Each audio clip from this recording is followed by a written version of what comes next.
baik saya pertanyaan ini termasuk kerancuan yang mulai disebarkan di akhir-akhir ini. Dan semua orang memaklumi ya, nama-nama dan tidak perlu disebutkan nama. Saya tadi terpaksa sebut satu nama. Sebab kerusakan yang terjadi sangat banyak berasal dari nama. Yang jelas tentang masalah apa yang mereka katakan bahwa hadis-hadis yang menjelaskan wajib mendengar dan taat kepada penguasa, itu katanya adalah penguasa yang resmi saja. Dalam artian diangkat secara syariat Islam, kemudian penguasa yang menerapkan hukum Islam. Ya, mereka artikan ke sana. Ada penguasa sekarang, ya, itu tidak berlaku hukumnya. Apakah benar hal yang seperti ini? Jawabannya, saya jawab dengan sebuah hadis dari Rasulullah SAW. Hadis ini dikeluarkan oleh Imam Abu Daud, At-Tirmidzi, dan selainnya dari seorang sahabat yang bernama Irbad bin Sari radhiyallahu taala. Irbad bin Sari radhiyallahu taala menyebutkan wasiat Rasulullah SAW. Dan ini wasiat yang mendalam sampai Irbad bin Sari berkata, "Wa'adana Rasulullah SAW mau'izatan baligha, darakat minha al-uyun, wajilat minha al-qulub, darakat minha al-uyun." Nabi SAW mewasiatkan dengan wasiat yang sangat mendalam. Hati ini bergetar mendengar. Air mata berderai mendengar nasihat tersebut. Apa nasihatnya? Di antara nasihatnya, Rasulullah berkata, "Man ya'ish minkum fasayara ikhtilafan katsira." Siapa di antara kalian hidup setelahku, dia akan melihat perbedaan pendapat yang banyak. Ini fitnah yang terjadi. Nabi kabarkan, tapi Nabi sebutkan jalan yang lurus. Kalau itu terjadi, kata Nabi, "Fa'alaikum bi sunnati wa sunnatil khulafa'ir rasyidin al-mahdiyyin min ba'di." Maka hendaknya kalian berpegang dengan sunnahku dan sunnah para khulafa' ar-rasyidin yang mendapat petunjuk setelah. Abdu alaihi bin nawajib, gigit sunnah tersebut dengan gigi geraham kalian. Kemudian kata Nabi sallallahu alaihi wasallam menjelaskan tentang taat. Kata beliau, "Wasma'u wa ati'u." Dengarlah kalian dan taatlah kalian. Wa in ta'ammara 'alaikum 'abdun habasyi. Walaupun yang menjadi pemimpin atas kalian adalah seorang budak Habasyi.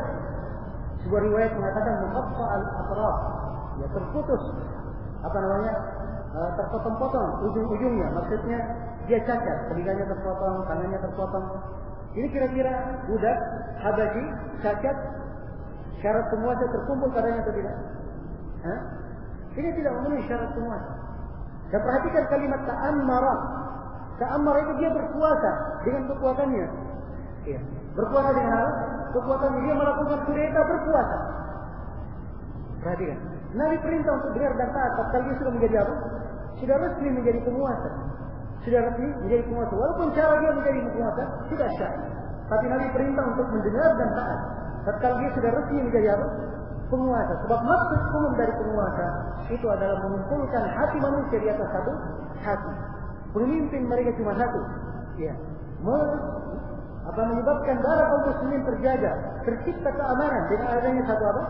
Satu penguasa. Karena itu kata sejumlah para ulama ahli hikmah, mereka mengatakan 60 tahun dengan penguasa zalim itu lebih baik daripada satu hari tanpa penguasa. Lebih baik daripada satu hari tanpa penguasa. Dan kita mungkin pernah menyaksikan di Indonesia. Kita masih punya penguasa, cuma penguasa tidak berfungsi. Lihat betapa banyak kerusakan yang terjadi. Betapa banyak krisis yang terjadi sampai hari ini masih kita rasakan. Masih kita rasakan. Ini karena keluar dari tuntunan Rasulullah SAW. Andai kata mereka bersabar, tidak akan terjadi hal tersebut.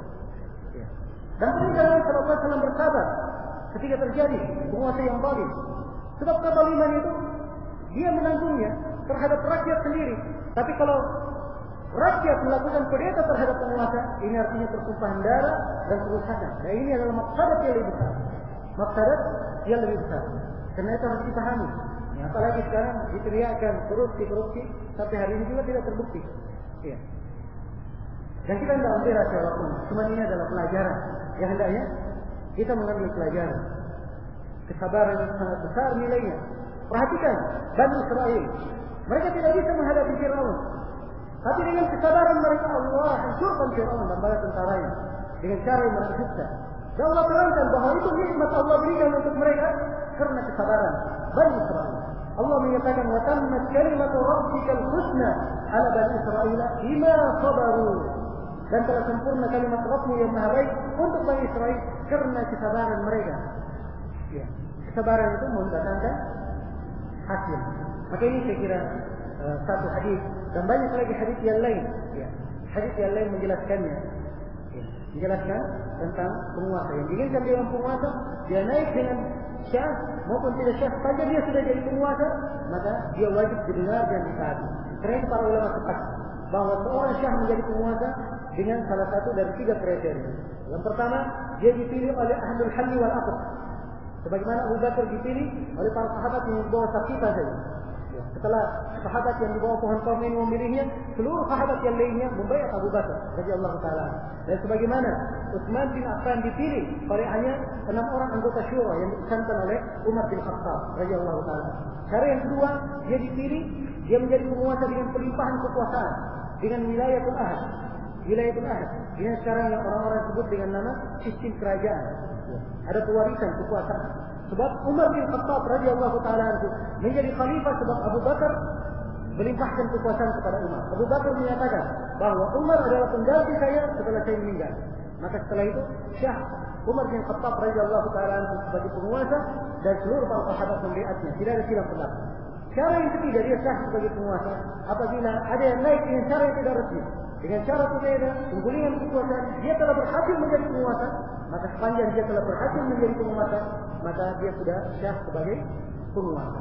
Dan ini terjadi di masa pemerintahan Abdullah bin Zubair ketika beliau digulingkan oleh Marwan bin Abdul Malik. Dan Marwan kemudian menguasai seluruh wilayah yang dikuasai oleh Abdullah bin Zubair. Maka para sahabat yang masih hidup di masa itu, Ibnu Umar, Ibnu Abbas dan selainnya membaiat Marwan bin Abdul Malik. Dan syahlah hal tersebut sebagai bentuk kekuasaan. Maka ini 3 cara disepakati oleh para ulama, disebut di dalam buku-buku ahli sunnah. Dan alhamdulillah seluruh tuntunan agama kita adalah jelas. Yang mungkin yang saya bisa sampaikan, dan sekali lagi saya mohon maaf atas segala macam kekurangan. Wallahu ta'ala.